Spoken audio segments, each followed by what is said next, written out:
Армысыздар, құрметті көрермен және бұқаралық ақпарат өкілдері. Қарағанды облысы өңірлік коммуникациялар қызметі тікелей эфирде өз жұмысын бастайды. Бүгінгі талқыланатын тақырып Қарағанды облысындағы су тасқынының алдын алу және гидрометеорологиялық жағдайы. Добрый день, уважаемые телезрители и представители прессы. Региональная служба коммуникации Карагандинской области вышла в прямой эфир. Сегодняшняя тема брифинга – гидрометеорологические состояния и профилактика паводков в Карагандинской области. Бүгінгі шара спикерлерімен таныс болыңыздар. Ақылбек Ахметжанов, Қарағанды облысы төтенше жағдайлар департаменті басшысының орынбасары, және Ильяс Сейітқалиев, Қазгидромет РМК Қарағанды облысы бойынша филиалының гидрология бөлімінің басшысы. Құрметті көрермен, естеріңізге сала кетейік, бізде жедел желі жұмыс жасайды. Төменде көрсетілген 41-11-30 нөмір арқылы сұрақтарыңызды жолдасаңыздар болады. Құрметті спикерлер, алаңымызға қош келдіңіздер. Ақылбек Қосманович, сөз кезегі өзіңізде. Рахмет. Қайырлы күн, құрметті әріптестер, телекөрермендер. Қазіргі уақытта Қарағанды облысының аумағында жағдай тұрақты, өзендер қысқы режимде. Негізгі дайындық жұмыстары ол 2022 жылдың жазғы күзгі айларында мынау республика жол картасы және облысымыздың инженерлік жұмыстар жоспарымен бекітіліп, көптеген жұмыстар жүргізілген болатын. Қарағанды қаласындағы Солонка өзенінде ұзындығы 7,2 километрді құрайтын санация жұмыстары жүргізді. Және де Асакаров ауданы Ақбастау өзенінің ұзындығы 3,5 километрді құрайтын санация, және Нұра өзенінің санациясы бойынша жобалары іске асырылды. Мұстафин поселкесінде ұзындығы 4,7 километрді құрайтын жұмыстар жүргізілді санациялау бойынша. Бұқаржы аудандағы Нұра және Соқыр өзендері арқылы өтетін көпірлерді қайта жаңарту және Нұра өзенінің арасындағы жағалауды нығайту, түбін тереңдету бойынша 4 іс-шара іске асырылды. Бұл елді мекендерді су басу қаупін барынша азайтуға мүмкіндік береді. 2022 жылдың жазғы күзгі кезеңдерінде 40 елді мекен аумағында облыстық инженерлік жұмыстар жоспарымен 89 іс-шара жоспарланып жүргізілді. Бүгінгі таңда 19,9 километр қорғаныс бөгеттері мен қорғаныс бөгеттері тұрғызылып, нығайтылды. 20 километр өзен арналарының су тасқыны қаупі бар учаскелерінде санация жүргізіліп, 1,8 километр су бұру арналары салынды. 17,2 километр дренаж және су бұру жүйелері тазартылды. 23 учаскеде су өткізу қабілеті ұлғайтылды. Жалпы 2015 жылдан бастап облысымызда 274 километр қорғаныс бөгеттері тұрғызылды. Жағалауды нығайту, түбін тереңдету, өзендердің 122 километр арнасын түзету және кеңейту жұмыстары жүргізілді. Облыста жалпы сомасы 388 миллион артық теңгені құрайтын 20 су шаруашылығы объектілерінде жөндеу қалпына келтіру жұмыстары жүргізілген болатын.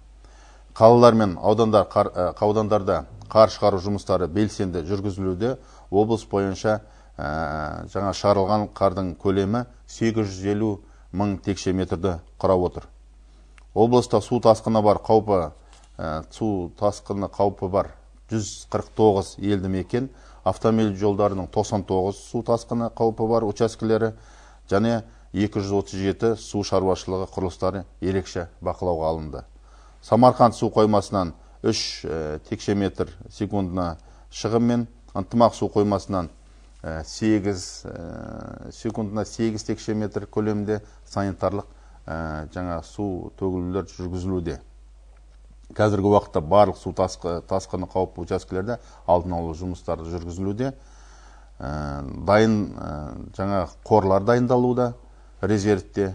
Тоқтала кететін болатын болсақ, 4836 тонна жанар жағармай, 391 тонна азық түлік, 88 мың тонна инертті материал, 99 мың дана жаңа сөмкелер. Су тасқыны кезеңде төтенше жағдайды болдырмау мақсатында 3440 адамнан тұратын аумақтық азаматтық қорғау кіші жүйесінің барлық күштері мен құралдары және 1188 бірлікті бірлік техника жоғары дайындыққа келтірілді. Бұдан басқа қар жамылғысының космомониторингі қызметі ұсынуда және тікұшақ қызметтеріне жаңағыдай қаржылар бөлініп отыр. Жарылыс жұмыстарын жүргізуге конкурстық рәсімдеу жүргізіліп жатыр. Су тасқыны кезеңінде дайындық мәселесі тұрақты бақылауда. Оның үстіне облыс әкімімен де апта сайын осы күн тәртібіне түскен емес. Өткен аптада да облыс әкімінің басшылығымен осы су тасқынына дайындық бойынша жаңағы жиналыстар жүргізген болатын. Бүгінгі күнде бүгін сағат 17:00-де облыс әкімінің басшылығымен төтенше жағдайлардың алдын алу және жою бойынша комиссияның жаңа отырысы өткізіледі. Осы мәселеде бүгін тағы да талқыланып қаралатын болады. Назарларыңызға рахмет. Мағзұмұлы мәліметіңізге рахмет. Ілияс Өмірсерікұлы, сөзге деген өзіңізге берсек. Саламатсыз, құрметті көрермендер, әріптестер. Жаңағы әріптесім айтқандай, гидрометеорологиялық жағдай тұрақты. Толықтыра кетсек, жалпы су тасқыны маусымын біз көп жылдық метеостанциялар жүргізген мониторингтің арқасында және климаттың ерекшелігіне байланысты наурыз айының аяғы мен жаңағы сәуір айының басында күтіп отырмыз.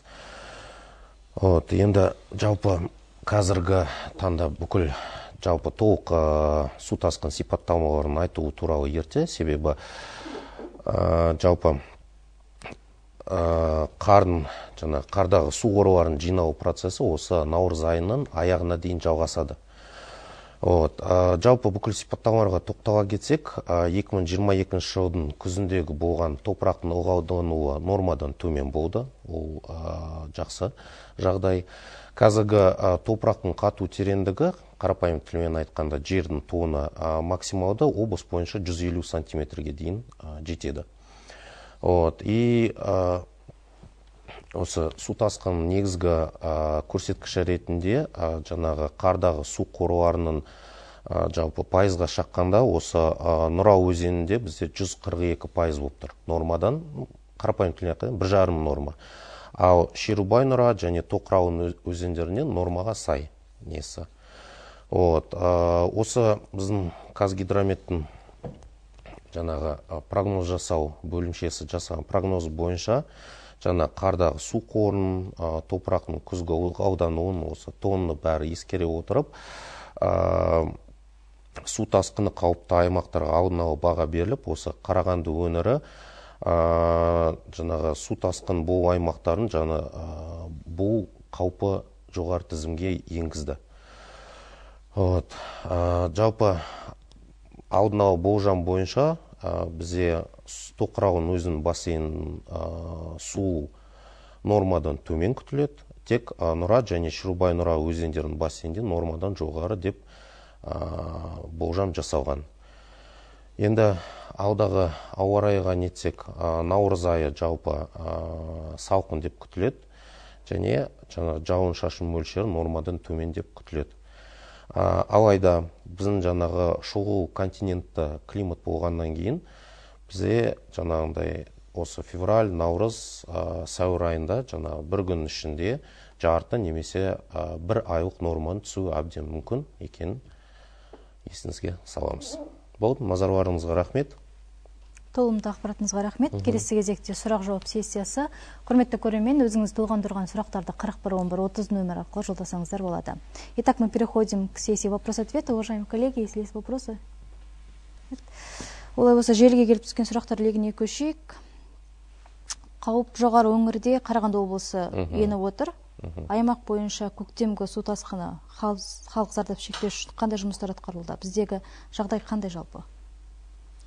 Жаңа ғана енді осы сұрақтың негізі жұмыстардың барлығын атап өткен болатын, жаңа баяндамамда қысқаша тағы да тоқтала кететін болатын болсақ, жаңағыдай республикалық жол картасында белгіленген өте үлкен іс-шаралар бар, соның жаңағы жоспарға сәйкес жүргізіліп жатыр.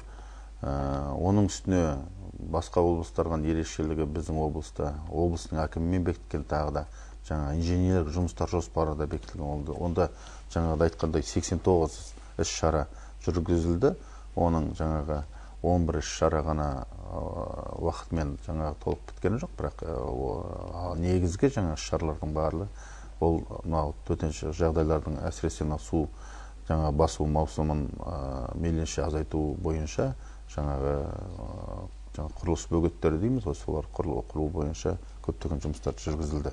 Әлі де ол жүргізіліп жатыр.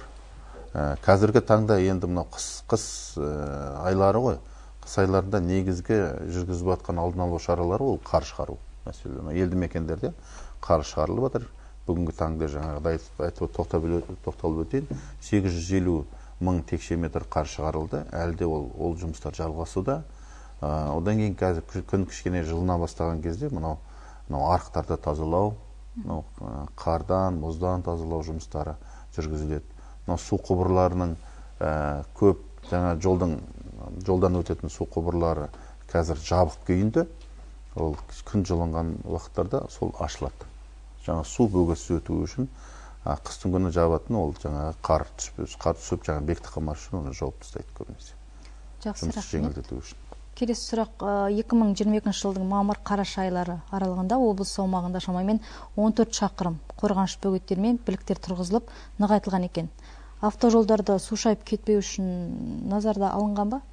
Әрине. Жаңа атап өткендей, жаңа автожолдарда негізгі су алатын жерлердің барлығын ол белгіленген. Көп жерлерге жаңағыдай су өткізетін жаңа құбырлардың көлемі, жаңа өткізетін қабілеті үлкейтіліп жатыр жылдан жылға. Негізгі республикалық жолдардың бәрінде жаңа Қазавтожол, жаңа басқармасы оның бәрін бақылауда ұстап отыр. Біздің тарапымыздан да қазір біздің төтенше жағдайлар қызметтері әкімдіктермен бірлесіп, осы жаңағы нелерді тексеру жұмыстарын жүргізіп жатыр. Қазір барлық өңірлерге шығып, осы көктем айына дайындығын жаңа пысықтап тексеріп жатыр. Жақсы, рахмет. Келесі сұрақ, Ілияс мырза, сізге. Облыста ғарыштық мониторинг жүргізілетінін білеміз. Қазмониторинг деректерін атап өтсеңіз, Қазгидромет мекемесінен қардың биылғы түсуі былтырғыдан аз ба, көп пе деген мәліметтер бойынша? Космомониторингтің жаңағы ақпараттарын біздің жаңағы Астанада орналасқан бас мекемеміздің жаңағындай прогноз жасау отделы қолданады. Оны жаңағындай біз осы 1 февральда берген консультативтік гидрологиялық болжамға енгізді ол. Және осы негізгі су тасқын кезеңіне берілетін болжамға оған да біз қолданамыз. Ал жалпы сіздің айтатқан жаңа қардың түсуі бізде жаңағындай жылдармен емес, мысалы метеостанция құрылғаннан бері жаңағы жүргізілген наблюденияларға сай ол жерде норма шығарылады. Сол нормаларды жаңа мен атап өткендей бізде осы Нұра бассейнде 142% 1,5 норма не болып тұр. Қардағы су қорлары 1,5 нормаға асып тұр, жарты нормаға. Қалған мысалы Тоқырауын және Шерубай Нұра бассейнде бізде нормаға сай 95 және 98% құрайды. Жақсы, рахмет. Күннің күрт жылуы, су давлениесі қаншаға дейін көтерілуі мүмкін? Ол көктемгі уақыт қайтыс, е? Ондай қазір әзірше болжам жоқ. Ондай осы наурыз және апрель айларында. Яғни біздің мекеме ондай алдында ондай болжам бермейді. Жақындаған кезде осы жаңағы 1 апта, 2 апта бұрын сол кезде болжамда егер ондай жағдайлар болып жатса, біз алдын ала хабарлап, ДЧС-қа хабарлаймыз, олар өзі халыққа алдын ала жеткізеді. Жақсы, рахмет. Құрметті спикерлер, алаңда қойылған сұрақтарға жауап бергендеріңіз үшін алғысымызды білдіреміз. Өздеріңіздің алып қосарларыңыз бар ма? Халыққа айтар ескертпелеріңіз? Енді бұл әлі де қыс айы айлар біткен жоқ.